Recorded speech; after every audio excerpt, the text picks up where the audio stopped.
বছরের শেষ দিন হালকা মেজাজে কাটালো কলকাতা। শহরের আনাচে কানাচে বিভিন্ন পর্যটন স্থলে ছিল উপচে পড়া ভিড়।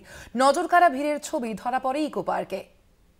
বর্ষ বরণে আর মাত্র কয়েক ঘন্টার অপেক্ষা, তারপরে আসতে চলেছে নতুন বছর 2025।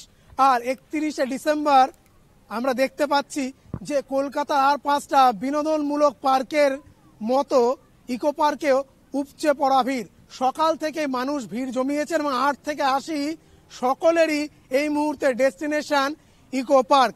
এবং আমরা দেখতে পাচ্ছি এটিও যে বিভিন্ন যে জয় রাইডগুলো আছে সেখানে ভিড় জমিয়েছেন মানুষ, স্কেটিং থেকে শুরু করে বোটিং, সাইক্লিং। আমরা প্রত্যেক বছরই আসি, প্রত্যেক বছরই 31 তারিখে আসি না, কিন্তু প্রত্যেক বছরই নিউ ইয়ারের টাইমে আমরা ইকো পার্কে সবাই মিলে আসি, খুব মজা করি। আর এতটা সুন্দর জায়গা, আমরা সারাদিন খুব সুন্দরভাবে কাটাতে পারি। বাড়ি থেকে খাবার নিয়ে আসি, সবাই একসাথে পিকনিক মতো করি।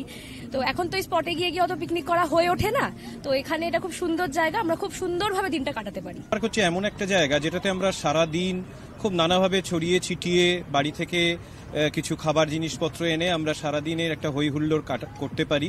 আর এমনিতে সারাটা বছর তো আমাদের প্রাপ্তি অপ্রাপ্তি নানা রকম চাহিদা পূরণ বা প্রত্যাশার মধ্যে দিয়ে চলে।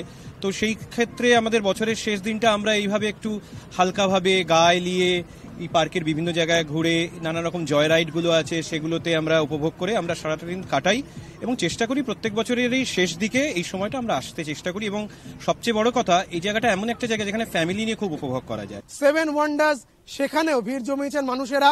তবে শুধুমাত্র ঘোরাফেরা বা আনন্দ উপভোগ নয়, সেই সঙ্গে এখানের যেসব ক্যাফে বা খাওয়ার জায়গাগুলো আছে সেখানে যেভাবে মানুষ ভিড় জমিয়ে খাওয়া দাওয়া করছেন, একই সঙ্গে অনেকেই বাড়ির থেকে রান্না বান্না করে নিয়ে এসে এখানে চেটে পুটে খাচ্ছেন।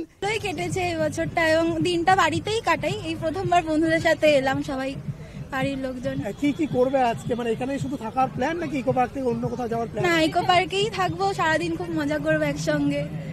নতুন বছরের কাছে কি চাইবে? মানে অনেক ইচ্ছা তো হয়তো এবছর পূর্ণ হয়নি, অনেক কিছু পূর্ণ হয়েছে, নতুন বছরের কাছে কি চাই? সবাই যাতে পরের বছরটা খুব ভালোভাবে কাটাতে পারে, মানে খুব ভালোভাবে যেন কাটে পরের বছরটা। বন্ধুদের সাথে এসছি ইকো পার্ক প্রথমবার, তো ভালোই লাগছে। এমনি ইকো পার্ক আসি পরিবারের সাথে, এবার বন্ধুদের সাথে আসছি, বেশ মজা হচ্ছে, ছবি টবি তুলছি। আর খাওয়া দাওয়া কি করছো এখানে? খাওয়া দাওয়া না, সবাই আলাদা আলাদা করে খাবার এনেছে, সবাই আর কি ভাগ করে খাবো। আচ্ছা, আর নতুন বছরে কি প্ল্যান রয়েছে? নতুন বছরে কি চাই? নতুন বছরে চাইবো ভালো করে পড়াশোনা করি, বোর্ডস আসছে, ভালো করে বোর্ডস দিই আর নতুন নতুন জিনিস ট্রাই করি। পুরনো বছরকে বিদায় জানানোর সঙ্গে সঙ্গে নতুন বছরকে স্বাগত জানানোর বিষয়ে কোনোভাবেই তারা খামতি রাখছেন না আনন্দ উপভোগে। ক্যামেরায় সুবীর দাসের সঙ্গে শুভঙ্কর মণ্ডল, কলকাতা টিভি।